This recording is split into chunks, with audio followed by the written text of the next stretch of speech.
আপনি আমার নবীর মেরাজ হয়েছিল, আল্লাহর সাথে কথা বলছিল। হুজুর কেমনে কি? একদিন নবীজি উম্মে হানির ঘরের ভিতরে ঘুমাইতেছিলেন। এমন সময় আল্লাহ তাআলা হযরতে জিবরাইল আমিনকে হুকুম দিল, যাও জিবরাইল, আমার নবীজিকে আমি আল্লাহর দরবারে নিয়ে আসো, আমি নবীজির সাথে প্রেমের আলাপ করব। জোরে বলুন সুবহানাল্লাহ। নবীজিকে নিয়ে আসো। জিবরাইলে হুকুম পাইছে, তাড়াতাড়ি আয় করছে মক্কার মধ্যে আয়েশা দেখে নবীজি উম্মে হানির ঘরের ভিতরে ঘুমায় রয়েছে। জোরে বলুন সুবহানাল্লাহ। উম্মে হানির ঘরের ভিতরে ঘুমায় রয়েছে। আমার আল্লাহ বইলা দিছে, জিবরাইল যাইতেছো কিন্তু সর্বশ্রেষ্ঠ নবীর বাড়ি, সাবধান সাবধান, কখনো কিন্তু বেয়াদবি করিবা না। বেয়াদবি করতে না, জিবরাইলে কই দিছে যে জিবরাইল কারইলে মাথা লাগিয়া থাকবে আসমান। সুবহানাল্লাহ কইতেন না? হে জিবরাইলে আল্লাহ কই দিছে নবীর বাড়িতে যাইতাছো, সাবধান, নবীর সাথে বেয়াদবি করো না। তাহলে এই নবী কেমন? ওই নবীর ফেরেশতার সাথে কি তুলনা দিলে চলবে? কোন মানুষের সাথে তার তুলনা আছে? কুল মাখলুকাতের কোনো কিছুর তুলনা নাই, নবীর তুলনা একমাত্র নবী নিজেই। জুড়ে পড়ে সুবহানাল্লাহ। আইসে আয়াদে ঘুমাইতেছে নবী, এখন যদি ডাক মারে তাহলে কি বেয়াদবি হইতো না? বেয়াদবি হইব। কারণ আমারে যদি কয়ে দে, যাও তোমার বাপের গে ডাক দিয়ে তুলে হোগা, আমি গে কই আব্বা তাড়াতাড়ি উঠো, বেড়া তোমার কাছে যাইতা, আমি তো এটাই কইয়া। কিন্তু জিবরাইল আয়েশা দেখেন কি করছে, আল্লাহ হুকুম দিছে নবীজিকে নিয়ে যাওয়ার জন্য, কিন্তু জিবরাইল আয়েশা কার হয়ে রয়েছে, দেখ নবীজি ঘুমায় রয়েছে, ডাক আর দেয় না, সাহস পায় না। যদি ডাক দিলে বেয়াদবি হয়ে পড়ে, তখন কি করছে জিবরাইলের নিজে জিহ্বাটা, এই জিহ্বাটা যে আমার নবী আপনার নবীর পা মুবারকের মধ্যে একটা সাডান মারছে। জুড়ে সুবহানাল্লাহ। নবীজি চট করে ঘুম থেকে বলছে, এই সভ্যনা জিবরাইল, তুমি এত বড় হইয়া আমার ফাওয়ার মাথা সালাইলে কোনো কথা? ও হুজুর, আল্লাহর কসম আজকে আপনার একটা কথা বলি, হুজুর গো, আমি হতে পারে জিবরাইল আপনার থেকে অনেক বড় উঁচা লম্বা, কিন্তু আপনার সম্মান আমি জিবরাইলকে তার তামাম মাখলুকাতের কারোর সাথে আপনার তুলনা হবে না। হুজুর গো, আমি যখনই উপরের দিকে তাকাইতাম, উপরের দিকে তাকায় শুধু প্রথম আসমানটা দেখতে পাইতাম, যখন মাটির দিকে তাকাইতাম শুধুমাত্র এই মাটি দেখতে পাইতাম। আর আজকে যখন আমি আপনার কদম মুবারকের মধ্যে আমার জিহ্বা লাগাইলাম, উপরের দিকে তাকায় দেখি প্রথম আসমানের পরে দ্বিতীয় আসমান, এরপরে তৃতীয় আসমান, এরপরে চতুর্থ আসমান, এরপরে পঞ্চম আসে, এভাবে সপ্তম আকাশ পার হয়ে একেবারে আল্লাহ পাকের আরশ পর্যন্ত দেখা যায়। কি কহ? আর যখন মাটির দিকে তাকাই, মাটির দিকে তাকানোর পরে শুধু মাটি দেখতাম।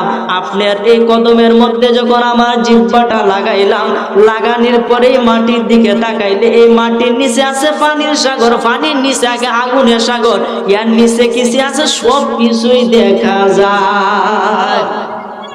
কেমন নবী, কেমন নবীর উম্মত আপনারা? আর কোন মাসের মধ্যে আসছেন, যেই মাসের মধ্যে সেই নবীজি স্বয়ং আল্লাহ পাকের বাড়িতে গেছে, তাও আবার জুতা খুলে না, জুতা লইয়া। জুড়ে সুবহানাল্লাহ। আমার আল্লাহ কো, ও আমার বন্ধু, আপনি জুতা লইয়া আইন। কেন? তো আপনি জুতার লাগে আমার আরশে আজিম কান্তাছে। সুবহানাল্লাহ। কেমন নবী সেই নবী? আর তোর পাহাড়ে মুসা নবী উঠছেন আল্লাহর সাথে কথা বলার জন্য, আল্লাহরে দেখার জন্য, তোর পাহাড়ে জুতা লয়ে বলে উঠতে উঠছেন। আল্লাহ ধমক দিছে, এই মুসা সাবধান, তুমি তোর পাহাড়ে উঠতেছো, পবিত্র পাহাড়ে উঠতেছো, তুমি জুতা লয়ে আইতেছো। সুবহানাল্লাহ কইতেন না? পরে জুতা খুললে আইছে। আচ্ছা আপনারা কইন, তোর পাহাড়ের সম্মান বেশি না আল্লাহ পাকের আরশের সম্মান বেশি? যে আরশে নবীজি জুতা লয়ে যায়, সেই নবী কি সাধারণ নবী? বাবারে খুব মনোযোগ দেন, আমার আলোচনা বিষয় এটা নয়, কিন্তু বোঝানোর জন্য বলতেছি রে বাবা। খারাপ লাগতেছে নি? খারাপ লাগলে বলবেন, আমি মাইক ছাইরা দিমু। নবীজি আল্লাহর দরবারে মেরাজ করছে, জিবরাইলে হুকুম পাইছে, মক্কায় আইছে দাওয়াত লইয়া, উম্মে হানির ঘরের ভিতরে নবীজিরে পাইছে। জিবরাইলে হুকুম পায়া মক্কায় আসে দাওয়াত লইয়া, জিবরাইলে হুকুম পায়া মক্কায় আসে দাওয়াত লইয়া, উম্মে হানির ঘরে পাইলেন নবী কামলিওয়ালা, উম্মে হানির ঘরে পাইলেন নবী কামলিওয়ালা। সেই খুশিতে পড়ো সবাই দুরূদ সাল্লি আলা সেই খুশিতে পড়ো সবাই দুরুদ সাল্লি আলা। দয়াল নবী যাই মেরাজে নিলেন খোদা তাআলা, দয়াল নবী যাই মেরাজে নিলেন খোদা তাআলা। সেই খুশিতে পড়ো সবাই দুরুদ সাল্লি আলা, সেই খুশিতে পড়ো সবাই দুরুদ সাল্লি আলা। নবীকে বিশ্রামে পায়া জিবরাইল থাকে দাঁড়ায়া, নবীকে বিশ্রামে পায়া নবীকে বিশ্রামে পায়া জিবরাইল থাকে দাঁড়ায়া, ডাক দিতে সাহস না পেয়ে জিহ্বা কদম তলা, ডাক দিতে সাহস না পেয়ে জিহ্বা কদম তলা। সেই খুশিতে পড়ো সবাই দুরুদ সাল্লি আলা, সেই খুশিতে পড়ো সবাই দুরুদ সাল্লি আলা। জোরে বলেন সুবহানাল্লাহ। জিবরাইল আইছে নবীজির ঘুমার থেকে উঠাইছে, এভাবে চাটান দিয়ে উঠাইছে, নবীজি উঠছে। ওঠার পরে জমজমের পানি দ্বারা নবীজি ওযু করছে। খুব মনোযোগ দেন বাজান, খুব গভীরের কথা। এখান থেকে আসছে কিভাবে নামাজ পড়বেন। এই যে আজকে আপনারা 5 ওয়াক্ত নামাজ পড়েন, এই 5 ওয়াক্ত নামাজ গতকালকের যে দিনটা এই দিনে ফরজ হয়েছে। জোরে বলেন সুবহানাল্লাহ।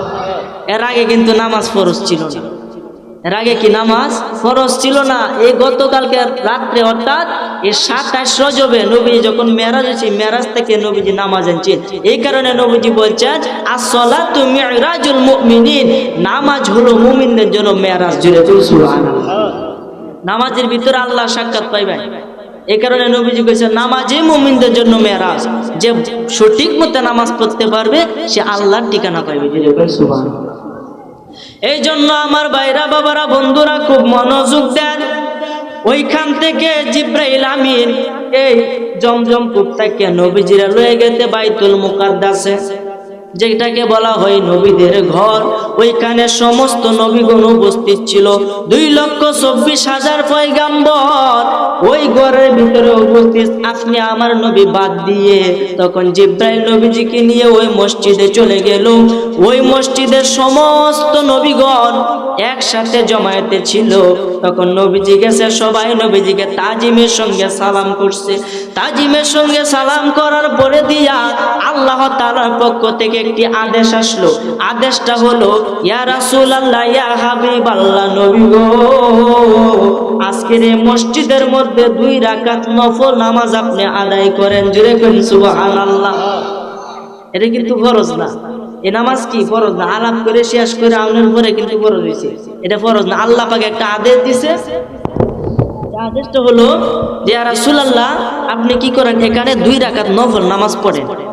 তখন নফল নামাজ যখন আল্লাহর হুকুম দিছে, হুকুম দেওয়ার পরে দিয়া সমস্ত নবীগণ মনে মনে কয়, আদম নবী কয় আজকে যে ইমামতিটা দিব এটা মনে আমারই দিব, কারণ আমি হচ্ছে বিহের মুরব্বী, আমারে আল্লাহ 60 হাত লম্বা করে বানাইছে, আমি হচ্ছে আদি পিতা, আমারই মনে আজকের ইমামতির দায়িত্বটা দিব। মুসা আলাইহিস সালাম মনে মনে কয় ও না, আমারই মনে আজকে দিব, কারণ আমি যে মুসা, যে বড় কিতাবের হাফেজ। মুসা আলাইহিস সালাম যে কিতাবটা আছে তাওরাত কিতাব, এই কিতাবটা আছে 70টা উট লাগতো আঙ্গাইতে। সুবহানাল্লাহ। কয়টা উট লাগতো? 70 উটের বোঝা একটা কিতাব। এই কিতাবের হাফেজ ছিল হযরত মুসা আলাইহিস সালাম। ওই মুসা আলাইহিস সালাম কয় আমি যে বড় ইলমের জ্ঞানী, আজকের ইমামতির দায়িত্বটা মনে হয় আমারই দিব। অন্যান্য নবীগণকে আমারই দিব, কিন্তু কাউকে দিল না। শেষে জিবরাইল আমিন নবীজিকে হাত মুবারকে ধইরা সামনে নেকা রেখো, আজকের ইমামতি আপনি করবেন। আর যারা কন্যা সুবহানাল্লাহ। হুজুর এটা কেন লাগে? এটা এই জন্য যে আমরা নবী শুধু মানুষের নবী নয়, নবীদেরও নবী। জুড়ে কন্যা সুবহানাল্লাহ। যাকে বলা হয় ইমামুল মুরসালিন, ইমামুল মুরসালিন, সাইয়্যিদুল আম্বিয়া, সমস্ত নবীগণের ইমাম। জুড়ে কন্যা সুবহানাল্লাহ। 2 রাকাত নামাজ পড়ছে বাজান, খুব সংক্ষেপে কয়ালাই। নামাজ করার পরে দিয়ে দেখবেন মসজিদে যখন জুমার নামাজ হয়, নামাজের আগে কিন্তু ইমাম সাহেব একটু বক্তব্য দেয় কি দেয় না? নবীজি নামাজ পড়ছে, নামাজ পড়ার পরে কিছু বক্তব্য দিতেছে। বক্তব্য শুনে সমস্ত নবীগণ কয়, আইরে ইনি হলেন সর্বশ্রেষ্ঠ নবী, কারণ যেই কথা শুনছি এই কথা আর কখনো আগে কখনো শুনি না। শেষে নবীজি একটা কথা কইছে, যেটা কইলে আপনাদের ভিতরে ফেস লাগিয়ে দেবে। কি কথা কইছে? আপনি আমার হলো একটা কথা কইছে, সুবহানাল্লাহ বলেন। আপনি আমার হলো একটা কথা কইছে। কি কথা? যখন সমস্ত আলাপ হয়ে গেছে, আলাপ হওয়ার পরে নবীজি কইতাছে, হে নবীগণ, তোমরা যারা এখানে উপস্থিত হয়েছ, আমি যে নবী আর আমার যে উম্মত হবে, এক একজন উম্মত তোমাদের মতো নবীদের সমান দরজা রাখবে। সুবহানাল্লাহ, রাস্তে বল। আমরা নবীদের সমান দরজা রাখবো। রে নবীজি নিজ মুবারকে, জবান মুবারকে কইছে। তখন মুসা আলাইহিস সালাম উঠতে কার হইছে, কও হুজুর, আমরা সব কথাই মানছি, শুধুমাত্র এই কথাটা মানতাম না। ও কেন?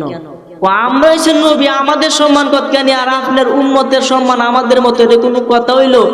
এটা আমি বিশ্বাস করি না, যদি পারেন একটা প্রমাণ দিন। সুবহানাল্লাহ। তুমি কি প্রমাণ আসলে চাও? কহ আমি প্রমাণ চাই। তাইলে এক কাজ করো, এই মজলিসের মধ্যে তোমরা যে সমস্ত নবীগণ যে জায়গা আসো, এই মজলিসের মধ্যেই আমার এক উম্মত আছে, যে উম্মতটা এখনো দুনিয়ার মধ্যে যায় নাই, রুহের জগতে আছে। ওই উম্মতের কাছে তুমি যাও, তাইলে বুঝতে পারবে। সুবহানাল্লাহ। হুজুর, এই উম্মতের নামটা কি? নামটা একটু পরে কইয়াম। গেছে কইতে, তোমার নাম কি? হ্যাঁ, নাম কইছে, বাপের নাম কইছে, দাদার নাম কইছে, পরদাদার নাম কইছে, মানে এক নিঃশ্বাসে যা আছে সব কই দিছে। জোরে কই সুবহানাল্লাহ। মুসা আলাইহিস সালাম কইতাছে, লোকটা জ্ঞানী হতে পারে কিন্তু আসলে বেয়াদব। আসলে কি বেয়াদব? লোকটা জ্ঞানী খুব, কারণ নিজের নাম জিগাইছি, আমরা কয়জনের নাম কইতার? আপনার নাম কইতার ভাই, আপনার বাপের নাম কইতার ভাই, তার বাপের নাম কইতার, এরপরে কি আরো কইতার ভাই? সম্ভব হইতো না। কয়েক কুচিত করে ফেরে কয়েকজন, কিন্তু সবাই বলতে পারে। ওই মুসা আলাইহিস সালাম বলতাছে, আপনার উম্মত জ্ঞানী হতে পারে কিন্তু আসলে বেয়াদব।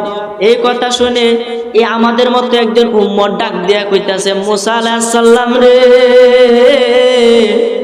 আমি যদি বেয়াদব হই, আমার থেকে তো আপনি বড় বেয়াদব। মুসা আলাইহিস সালাম তো রাগ, সমস্ত নবীগণের মাঝে মুসার রাগ বেশি আছে।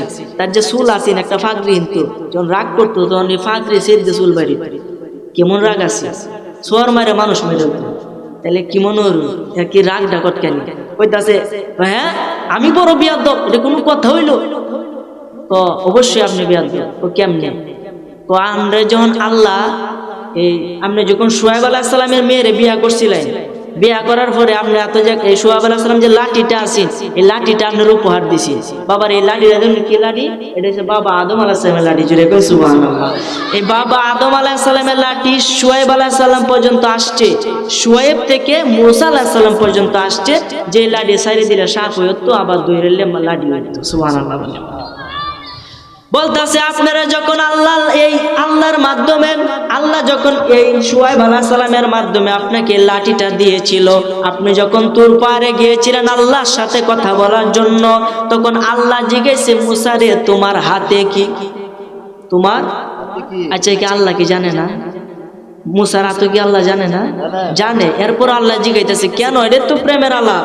দেখবেন ছেলে মেয়ে যখন কথা বলে তখন কোনো কথা না, এরপরও কথা আইতেই থাকে। কথা কোন ঠিক কইতেই থাকবে। কারণ কি? কারণ এটা যে প্রেমের আলাপ, করতেই থাকবে। কি কথা কবে নিজে কথা কথা বলে ঠিক। এই জন্য আমার ভাইয়েরা, বাবারা, বন্ধুরা, আল্লাহ মুসা আলাইহিস সালামের সাথে প্রেমের কথা বলে ডাক দিয়ে কই, মুসা রে, তোমার হাতে কি? মুসা আলাইহিস সালাম কই, এটা আমার লাঠি, এটা দিয়ে আমি বদ্ধে বদ্ধে আডি, এটা দিয়ে আমি গরির লাগে ডাইল ভারি, আর কত কত কাম করি, মানে অনেক ডিটেল দিছে লাঠি।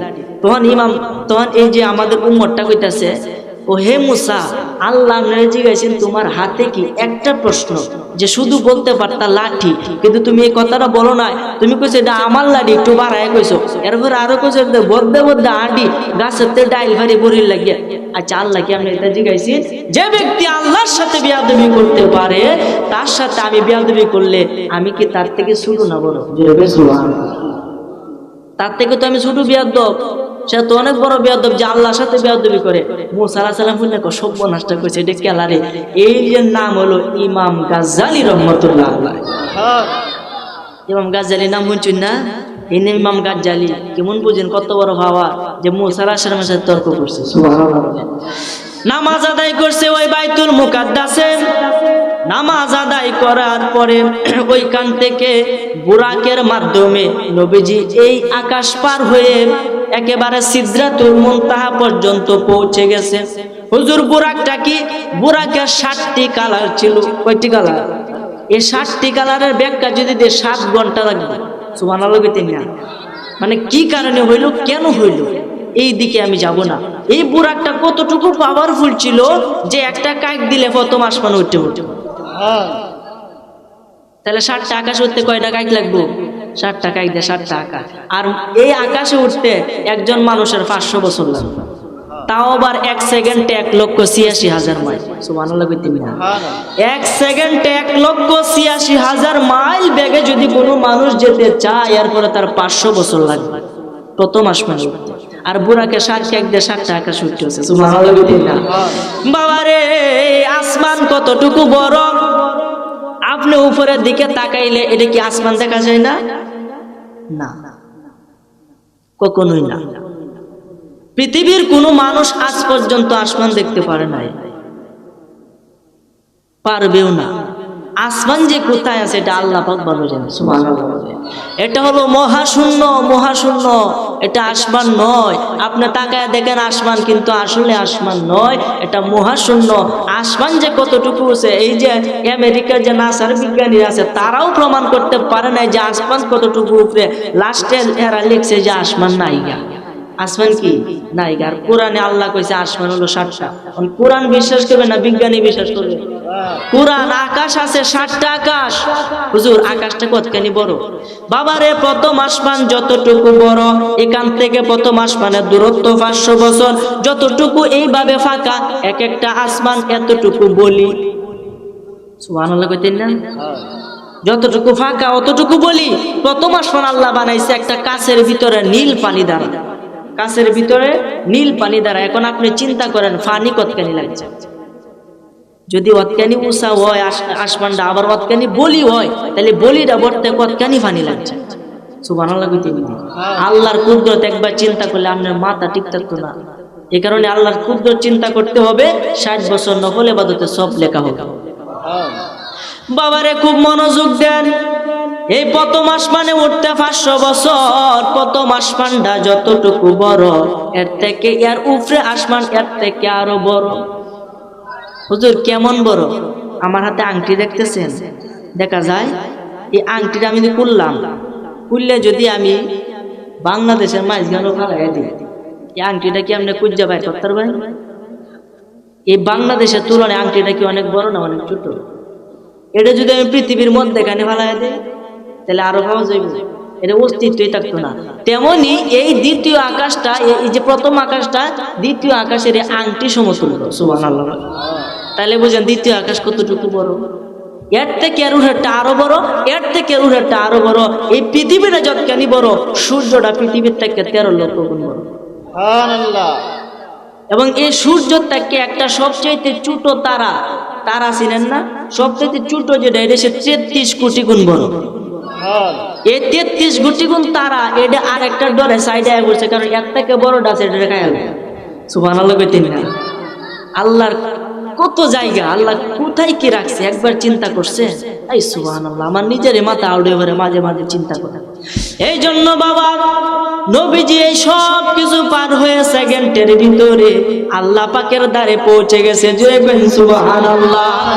পৌঁছে যাওয়ার পরে 27 বছর লাগাতে কথা কইছে, তাও আবার রাত্রের সামান্য অংশতে 27 বছর কাটতেছে। জোরে বলেন সুবহানাল্লাহ।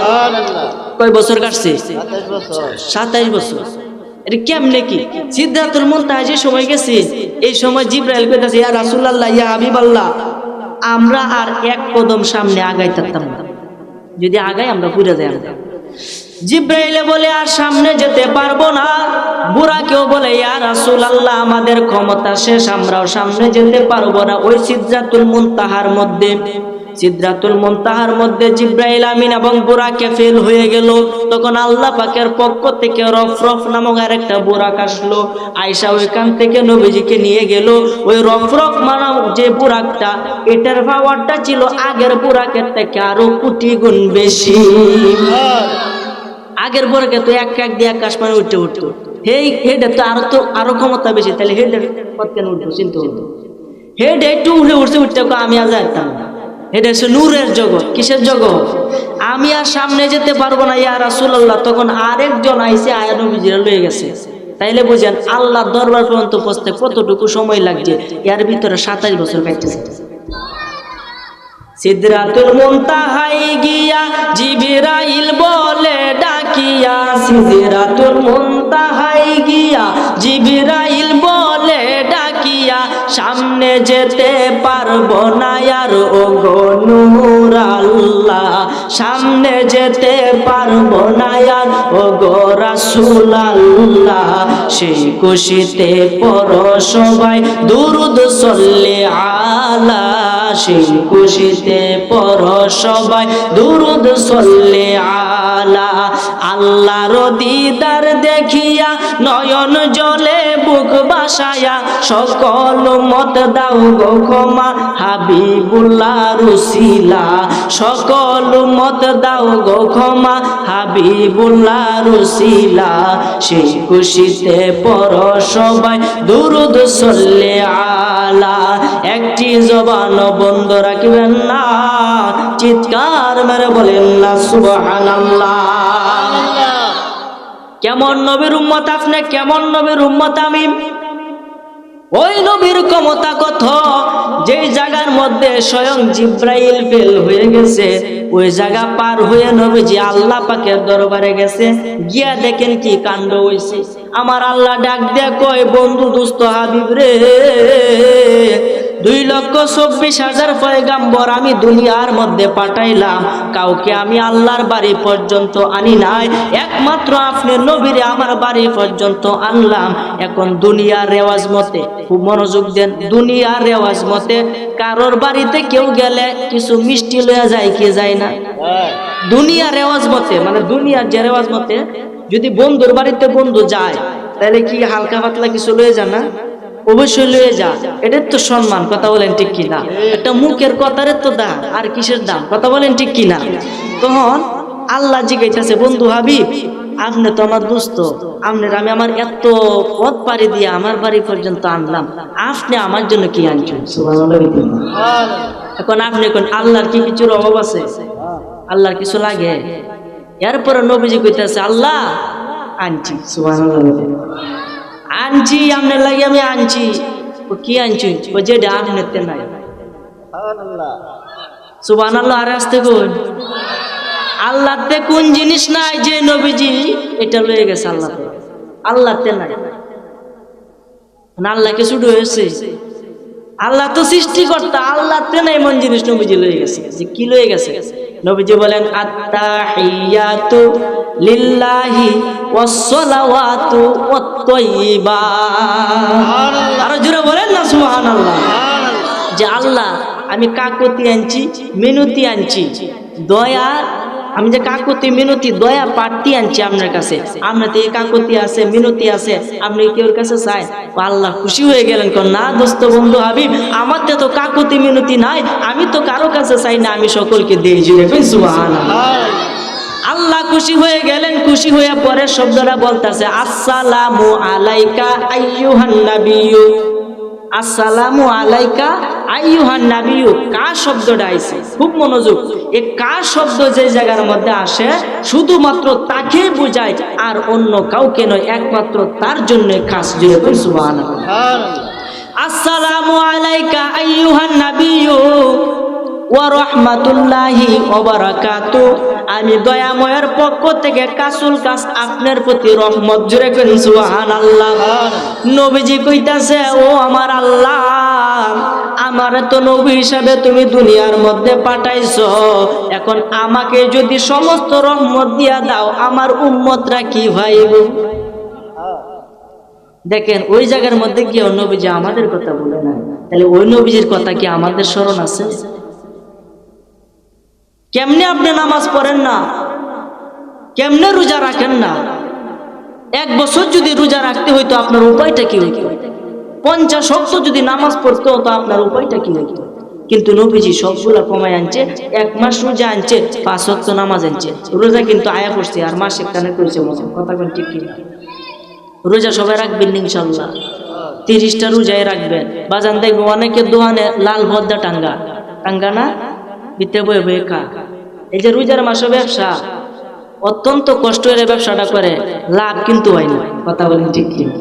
দেখতেছে লাভ হইতাছে কিন্তু মূলত এটা লাভ নয়, এটা লাভ নয়, এটাই বড় লোকসান। আপনি রোজার মাসে আপনার দোকান বন্ধ করে দেন যে রোজার মাসও খাওয়া যাবে না, তাইলে দেখবেন যারা রোজা না রাখে ঠিক হইলে বাড়ির দিয়েও সবাই রোজা রাখে না, খাইতেও পারতো না, খালি উবাস থাকলে হইলে, কথা বলেন ঠিক কি? টেলার ফিরে রোজা রাখলে হইলে, কারণ টেলার নাম বাবাজি। এই জন্য বাবারে খুব মনোযোগ দেন। আমার আল্লাহ তাআলা বলছে আসসালামু আলাইকা আইয়ুহান নাবিয়্যু ওয়া রাহমাতুল্লাহি ওয়া বারাকাতুহু।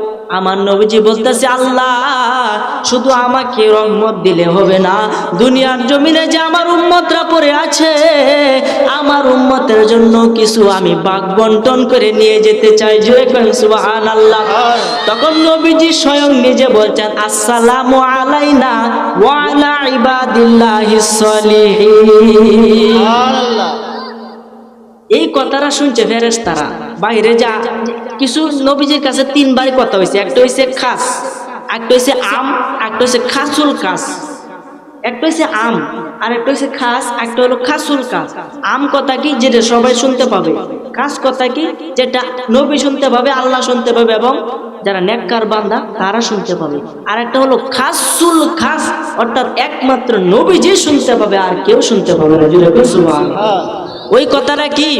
এখানে অনেক হাবেশ ফিজি মানজাত ফুলাবান এখানে পড়তে আছে, আলিফ লাম মিম আছে না কোরআন শিব, তো আছে না, সিন আছে না, ওফ আছে না, এটির অর্থ কি? এটির অর্থ কি? পৃথিবীতে আজ পর্যন্ত কোন আলেম এটার অর্থ সঠিকভাবে বলতে পারে না, তারা বলছে না আল্লাহ ভালো জানে। সুবহানাল্লাহ। কিন্তু আমার নবীজি সব কিছুর অর্থ জানে। কেন?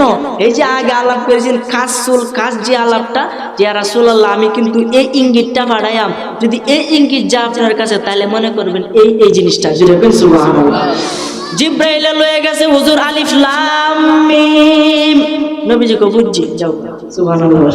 জিব্রাইল আগ করে রইছে, কি কইলাম আমি নিজে বুঝলাম না, হুজুরে কি বুঝলো? সুবহানাল্লাহ কইতে দিন। ওই নবী কেমন নবী? যে নবী স্বয়ং আল্লাহর সাথে কথা বলছেন, কেমন কাছে গেছে, কেমন কাছে গেছে, কেমন কাছে গেছে সেটা আজ পর্যন্ত কেউ প্রমাণ করতে পারে নাই।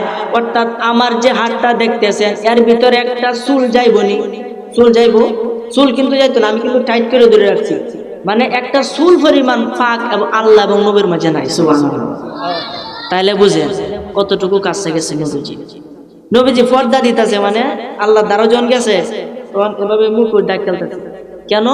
মুসা আলাইহিস সালামের কথা নবীজি মনে হইছে যে কি, যে আল্লাহরে দেখার জন্য তোর পাহাড়ে উঠছেন, তখন আল্লাহর একটু নূরের তাজাল্লিতে মুসা আলাইহিস সালামের 40 জন কম সহ পাহাড় ফুঁড়ে সারকার হয়ে গেছে, মুসা আলাইহিস সালাম বেহুশ হয়ে পড়ছে। এখন যদি আমি স্বয়ং আল্লাহর সামনে আইসা গেছি, এখন যদি আমিও ফুইরে যাই, আমার আল্লাহ ডাক দিয়া কয় ও দোস্ত হাবিব মুসার কথা ভাবতেছেন, আপনি তো মুসা নবী না। সুবহানাল্লাহ। কেমন নবী বাবারে, মনোযোগ দেন। তখন যখন বলতেছে আসসালামু আলাইনা ওয়া আলা ইবাদিল্লাহিস সলিহিন, আমি শুধু একা আপনার রহমত নিতে চাই না, আমার যে উম্মত আছে সমস্ত উম্মতের মধ্যে ভাগ বন্টন করে আমি নিয়ে যেতে চাই। এই কথাটা ফেরেশতারা শুনছে, শোনার পরে বলতেছে আশহাদু আল্লা ইলাহা ইল্লাল্লাহু ওয়া আশহাদু আন্না মুহাম্মাদান আবদুহু ওয়া রাসূলুহু। তাশাহুদ আপনারা নামাজের ভিতরে পড়েন না? এই কথাটি ঘুরায় ঘুরায় তাশাহুদের ভিত্তিতে দিয়েছে। সুবহানাল্লাহ। এখন এই নামাজের ভিত্তিতে এগুলো হয় কেন? কারণ এখান থেকে তো নামাজ নবীজি আছে, এই কারণে তো এটা দেন। সুবহানাল্লাহ কইতেন না? সমস্ত আলাপ শেষ। জিব্রাইলের মাধ্যমে নবীজি যখন চলে আসবে, সমস্ত জান্নাত দেখছে, জাহান্নাম দেখছে।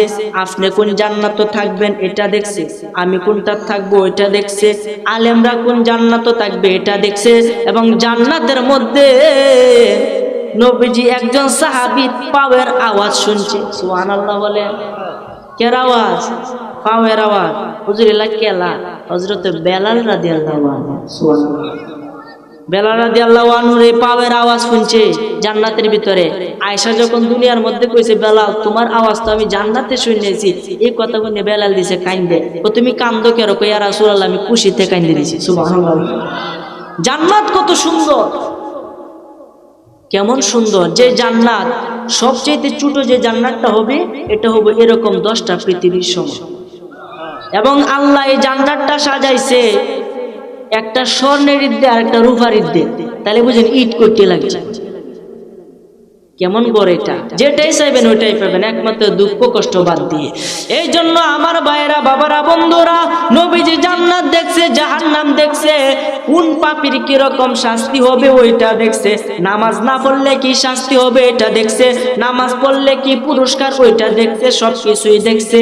দেখছে এক ব্যক্তির উল্টা বাই শুয়াইয়া বিশাল বড় পাথর দিয়ে তার মাথাটারে ছিদ্র বিচ্ছিন্ন, ছিন্ন বিচ্ছিন্ন করে দেওয়া হচ্ছে। ছটফট সে চিৎকার করছে। নবীজি ডাক দিয়া কয়, ভাই জিব্রাইল, ওই লোকটারে কেন এত কঠিন শাস্তি দেওয়া হচ্ছে? জিব্রাইলে ডাক দিয়া কয়, ইয়া রাসূলুল্লাহ, ইয়া হাবিবাল্লাহ, নবী গো, ওই লোকটারে শাস্তি দিচ্ছে আর কারণ হইল, ওই লোকটারে যখন দুনিয়ার জমিনে দিয়েছিল, ওই লোকটার এলেম দিছি, সব কিছুই দিছি, কিন্তু লোকটা এলেম কাটায় নাই, কোনো কিছু করে নাই, ভন্ডামানির মতো ঘুরছে, নামাজের দাঁড়তে যায় নাই। মুয়াজ্জিনে বলছে আসসালাতু খায়রুম মিনান নাওম, ঘুম থেকে নামাজ উত্তম। হাইয়া আলাস সালাহ, নামাজের দিকে আসো। হাইয়া আলাল ফালাহ, কল্যাণের দিকে আসো। কিন্তু লোকটা নামাজের দিকে যায় নাই, কল্যাণের দিকে যায় নাই, ফজরক্ত ঘুমের ঘরে কাটায় দিছে। এই কারণে তাদেরকে এই শাস্তি দেওয়া হচ্ছে। শাস্তিরা কি মনে খুব বালা দিতেছে, যে খাইতেছে বুঝতেছে, মাথা ডারে করে ছিদ্রা হেলতেছে, কি মনে হল? সাধারণ কথা বাজান, খুব মনোযোগ, মানে একদম সংক্ষেপে কইলে, কারণ বক্তা হিসেবে আমার টাইম কিন্তু খুব শর্ট, কারণ আমি অসুস্থ, আপনারা জানেন। সামনে কিন্তু আমি পরীক্ষার্থী, আপনারা আমার জন্য দোয়া করবেন, আল্লাহ যাতে একজন মানে মনে যে আশাটা করছিলাম, আশা যাতে পূরণ করে। উচ্চ আওয়াজে বলেন আমিন। আমিন কইলে কোন হইব? জোরে কইলে আমিন। আপনারা যদি আমার লাগে দোয়া করুন, মনে করেন দোয়া কামে লাগলো, এতে কি আপনাদের লস হয়ে যাবে? লাভ না হোক, লস তো হইতো না। কোনটা করুন? আচ্ছা, আপনারা যদি দোয়া করেন এতে আপনাদেরই লাভ। একজন মানুষের জন্য যদি আরেকজন মানুষ দোয়া করে, তাহলে যে মানুষটা যার জন্য দোয়া করতেছে, যে মানুষটা দোয়া করতে, তার দোয়া আগে কবুল হবে। সুবহানাল্লাহ। যেমন আপনার একটা ঘরের দরকার বা টাকা পয়সার দরকার, এখন আপনি দোয়া করতেন, আল্লাহ হুজুরের অনেক টাকা তুমি বাড়ায় দাও, হুজুরের তুমি ধন সম্পদ বৃদ্ধি করে দাও, আপনি দোয়া করতেছেন।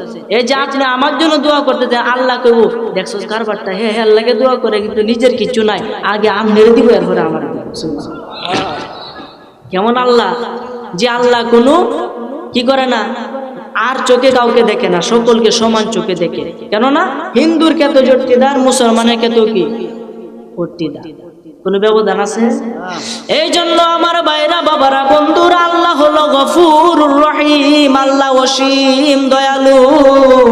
যে আল্লাহ আপনি আমার প্রতি 5 ওয়াক্ত নামাজ ফরজ করছেন।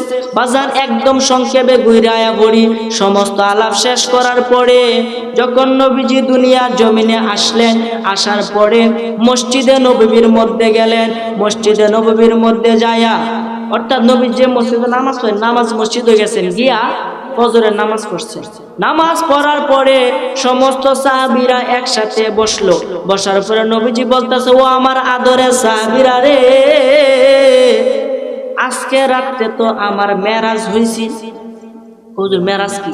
ও মেরাজ হলো সামান্য সময়ের ভিতরে 27 বছর কাটতেছে। নবীজি এটা কইছে। তখন সমস্ত সাহাবীরা হতাশ হয়ে লাইক সব বলে, এটা কি কয়, এটা আসলে কি সত্য না মিথ্যা, সবাই কনফিউশনে পড়ে গেছে গা। এই কথাটা আবু জাহেল শুনছে। আবু জাহেল না, যার বাড়িতে তখন হাজিরা গিয়ে কর্সা পায় না, যারা হজ করছে আপনারা জানেন, এর বাড়ির মধ্যে কি হরে প্রস্রাব করে পায়খানা করে, যার প্রস্রাব ধরে না পায়খানা ধরে না একে জোর হয়ে রেখে করে। তাহলে বুঝবে কেমন সম্মান দেওয়াইছে।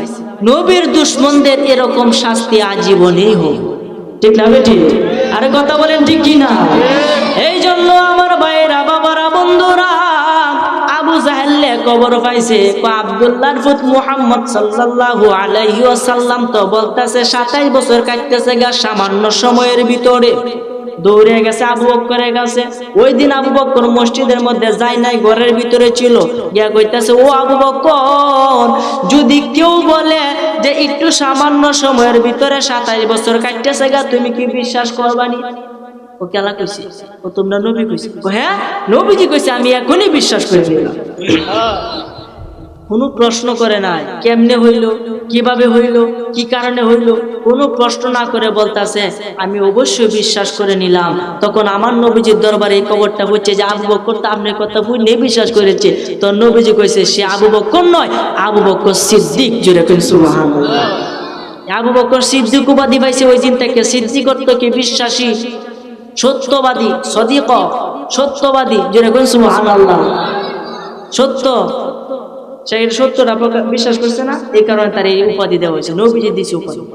এই জন্য বাবা, যারা মাদ্রাসায় পড়ো 9 অথবা 10, এই আবু বকরের জীবনী আইলে এইভাবে মেরাজের ঘটনাটা এইভাবে লিখলে 100 নাম্বার পাইবা। জোরে কইন সুবহানাল্লাহ।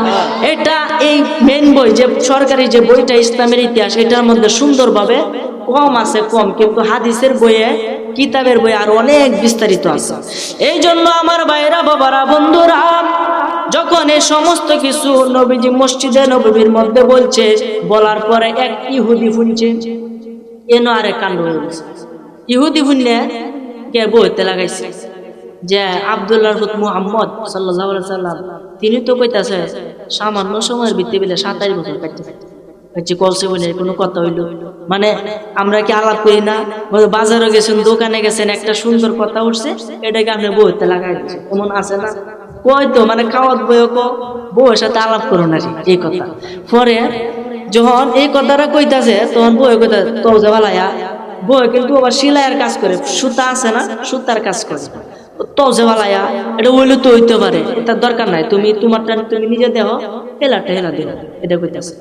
তখন কো আচ্ছা ঠিক আছে, আমি একটা মাছও আনছি, আতহের একটা মাছ আনলে কইতেছে মাছটা কাটো, আমি গোসলটা কইরে। আচ্ছা ঠিক আছে, মাছটা কাটতেছি আর তুমি গোসলটা করো। সুতার একটু কাজ বাইর হয়েছে, হালকা, আর 1-2 মিনিট লাগবো, কাজটা শেষ হয়ে যাবো, এরপরে মাছটা কাটো। খুব মনোযোগ দিয়ে আমার কথা বুঝতেছে।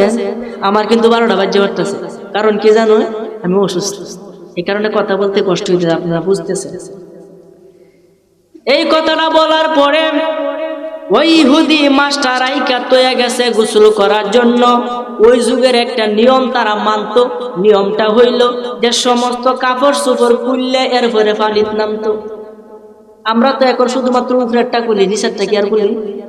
কিন্তু ওই যুগে নিচেরটাও খুলতো, একেবারে উলঙ্গ অবস্থায় পানির মাঝে নামতো, নামে গোসল করে আবার উঠতো। এই নিয়ম আছে। তখন কি করছে, এই উপরেরটা খুলছে, নিচেরটা লুঙ্গি খুলছে, খোলার পরে এই পানির মাঝে নামছে, নামে ডুব দিছে। ডুব দেওয়ার পরে আর এক গাড়ের মধ্যে বাসছে একটা বেডি। কি হইয়া এই যে কাণ্ডটা এনে ঘটছে, এক মহিলা হয়ে বাসছে, যুবতী, সুন্দর যুবতী। এখন আপনারা বলেন, যুবতী শরীরে কি কোনো কাপড় আছে? কাপড় তো আগে খুলেতেছে, কাপড় করতে খালি শরীরের পরিবর্তন হয়েছে, কাপড় তো নাই। ওই পারে বাসছে উলঙ্গ অবস্থায় একজন যুবতী মেয়ে। এই উলঙ্গ অবস্থায় দেখে সে বলতেছে, হাই রে, আমি তো বেড়া ছিলাম, বেডি কেমনে হইয়া গেলাম? এই কথা কইয়া সে নদীর মধ্যে, পাড়ের মধ্যে বৈশা রয়েছে। বৈশা থাকার পরে এক সদাগর রাস্তা দিয়া হাইটা হাইটা যাইতেছে, দেখে একটা সুন্দর যুবতী মেয়ে, তারে দেখে পছন্দ করছে। করার পরে তারে নৌকাত করে তুললে বাড়িতে লইয়া গিয়ে তারে বিয়া করছে। বিয়া করে ঘর সংসার করছে, 6-7টা সন্তান হয়েছে। এটা আসলে বেড়া না বেডি? না আসলে কি বেড়া ছিল না বেডি আছে? বেড়া ছিল, বেডি হয়েছে, আবার বিয়াও করছে, কয়েকজন ফুলা ভালো হয়েছে। ওয়ানের পরে অনেক দিন হয়ে গেছে। কয় বছর হয়েছে? 12 বছর। কয় বছর? 12 বছর হয়ে গেছে। সে গোসল করতে আসে, 12টা বছর হয়ে গেছে। একবার চিন্তা করেন, তাহলে কি বাড়ি ঘর কি মনে আছে নাকি? এটা কি খবর লইতে পারবো? 12 বছর পরে সে নদীর পারে হাইটা হাইটা আসতেছে আর মনে মনে চিন্তা করে, হাই রে এটা কেমন কি হয়ে গেল, আমি তো একজন পুরুষ ছিলাম, কেমনে মহিলা হয়ে গেলাম, আর কেমনে আমার সন্তান হইল, কেমনে আমার বিয়ে হইল, সবকিছু চিন্তা করতেছে। হঠাৎ করে পানির মধ্যে নামে আবার গোসল করতে নামছে। নামার পরে যখন একটা ডুব দিছে, এই আগের পারের মধ্যে বাসে আবার ওই আগের বেড়া হইয়া, জোরে কইন সুবহানাল্লাহ। আগের বেড়া, এটা কার খেলা? আরে কেউ বুঝিতে পারে না রে আল্লাহ পাকের খেলা, কেউ বুঝিতে পারে না আমার মাওলা পাকের খেলা, জোরে কইন সুবহানাল্লাহ। আরে আমার দোষে আমি দোষী, তাই তো আমার গলায় ফাঁসি রে, আমার দোষে আমি দোষী, তাই তো আমার গলায় ফাঁসি।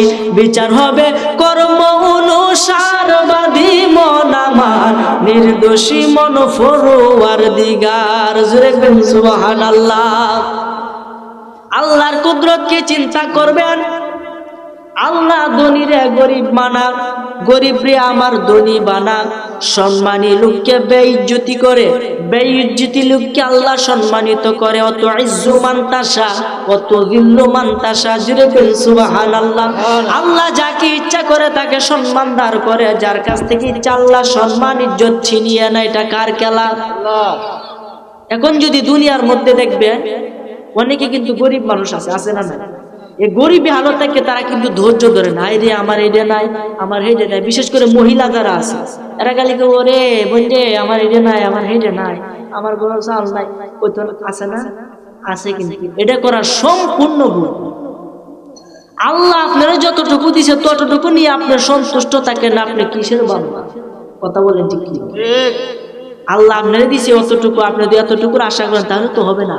মনে রাখবেন একটা কথা, যেটা আপনার ভাগ্যে আছে সেটা যে বাহুক আপনার ভাগ্যে আসবে, যেটা আপনার নাই সেটা কান্নাকাটি করলেও আর হবে না।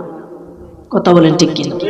যেটা আপনি পাইছেন আপনি মনে করবেন যেটা আমি পাইছি আমি এটা যোগ্য না, আর যেটা আমি পাই না এটা কোনোদিনই আমার ছিল না, এই জন্য আমি পাই না। এই চিন্তাটা যদি কারো অন্তরে থাকে সে কোনোদিন খারাপ কাজ করতে পারে, সে নামাজ ছাড়তে পারে না, আল্লাহর ভয় তার অন্তরে কখনোই যাবে না।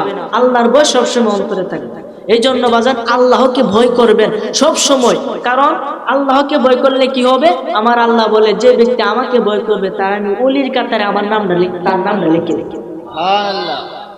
সাধারণ কথা। কেমন খেলার লাগে যখন এই লোকটা বেড়া হইয়া বাসছে, বাইশে উঠতে দেখে যে লঙ্গিটা করলে তৈরি, লঙ্গিটা রয়েছে বাইরে সব নষ্ট করছে। 12 বছর কাটতেছে গা, লঙ্গিটা হলো রয়েছে। এটার কারণ কি? বাড়ি ঘর পারলে সবকিছু কইতে গেছে, আমি নিজেও কই থাকতাম না। আচ্ছা ঠিক আছে, গোসল করে আন দুইয়া দান দুইয়া গোসল করে তাড়াতাড়ি গেছে। কত বছর কাটছে? 12 বছর কাটছে পানির ভিতরে। ওই পারে গিয়া যুবতী হইয়া বাসছে, বিয়া সংসার করছে, কয়েকজন সন্তানও হয়েছে, আবার ডুব দিছে। এই পারে বাসছে পুরুষ হয়ে, দেখে তার লঙ্গিটা আছে, লঙ্গিটা ফিনছে, উপরের এই কাপড়টা বিন্দে তাড়াতাড়ি ঘরের ভিতরে গিয়া দেখে আগের মতোই সবকিছু আছে। সুবহানাল্লাহ।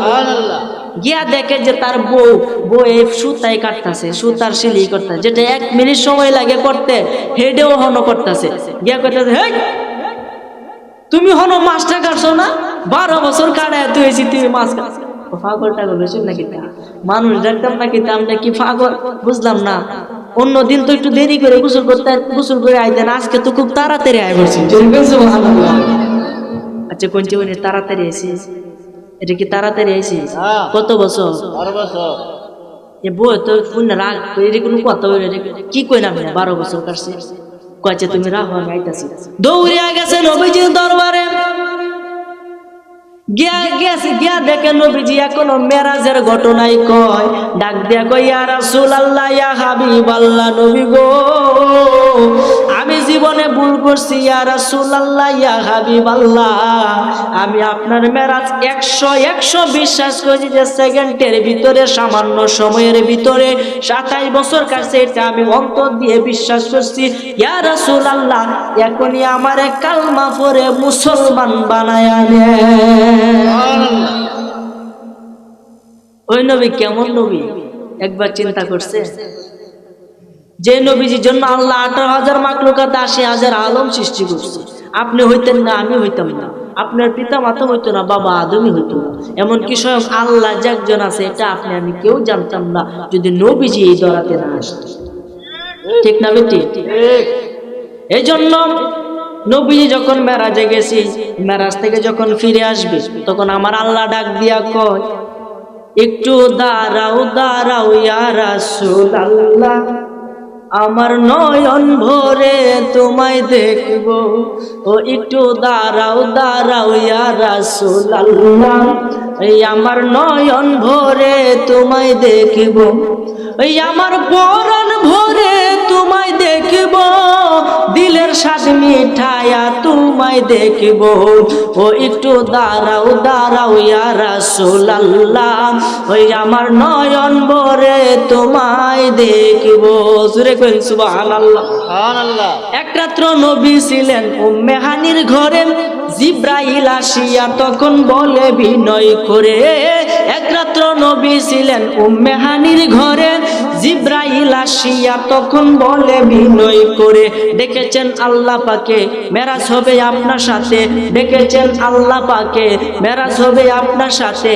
মেরাজে গেলেন নবী, আলাপন হলো সবে, মেরাজে গেলেন নবী, আলাপন হলো সবই। বিদায় বেলায় আল্লাহ তাআলা হইলেন বেকার, আর আমার আল্লাহ বলে দেখ কারি সাথ মিটলো না আমার। জোরে করেন সুবহানাল্লাহ। বিদায় বেলায় আল্লাহ তাআলা হইলেন বেকার, আর আমার আল্লাহ বলে দেখ কারি সাথ মিটলো না আমার। তুমি আরো কিছু সময় থাকো, দিলের স্বাদ মিঠায়া তোমায় দেখব।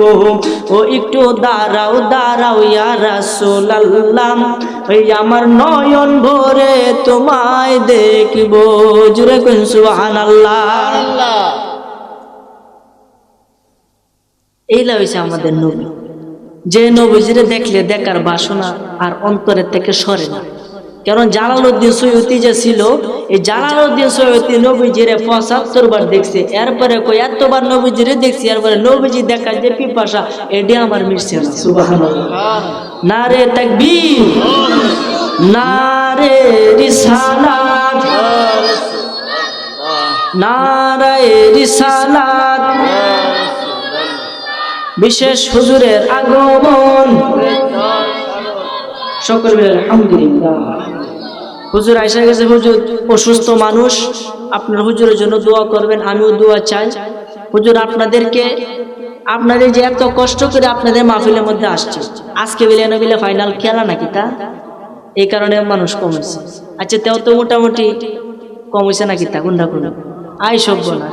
এই শীতের দিন যেটা হয়েছে আল্লাহ দরবার লাখো কোটি শুকরিয়া।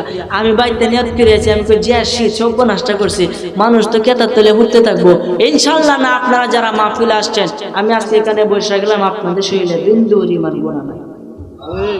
সুবহানাল্লাহ কইতেন না? এটা কার রহমত? আল্লাহ পাকের রহমত। এই জন্য আপনারা মাহফিলে আসছে শুধুমাত্র আল্লাহ পাকের খাসুল কাছ রহমত আছে বলে। আমার জন্য দোয়া করবেন। হুজুর আইসা গেছে, আমি আর আলোচনা এক বিন্দু সামনে এগোতে চাই না। যাই কথা বলছি আপনাদের খারাপ লাগছে, যদি কারো অন্তরে আমার জন্য একটু কষ্ট জমে থাকে, আমার কথায় যদি কারো অন্তরে কষ্ট দিয়ে থাকে, আল্লাহর রাস্তায় আমি ক্ষমা চাই, আমাকে সবাই ক্ষমা করে দিবেন। 5 ওয়াক্ত নামাজ কায়েম করবেন এবং উপযুক্ত হইলে হজ যাকাত আদায় করবেন, রমজানের রোজা সঠিক মতে পালন করবেন, সকলের সাথে ভালো ব্যবহার করবেন, পীর উস্তাদ ওলি আল্লাহকে আপনারা সম্মান ভক্তি করবেন। সবগুলা কাজ যদি আপনারা সঠিক মতে করতে পারেন, ইনশাআল্লাহ আপনারা কামিয়াব হয়ে যাবেন।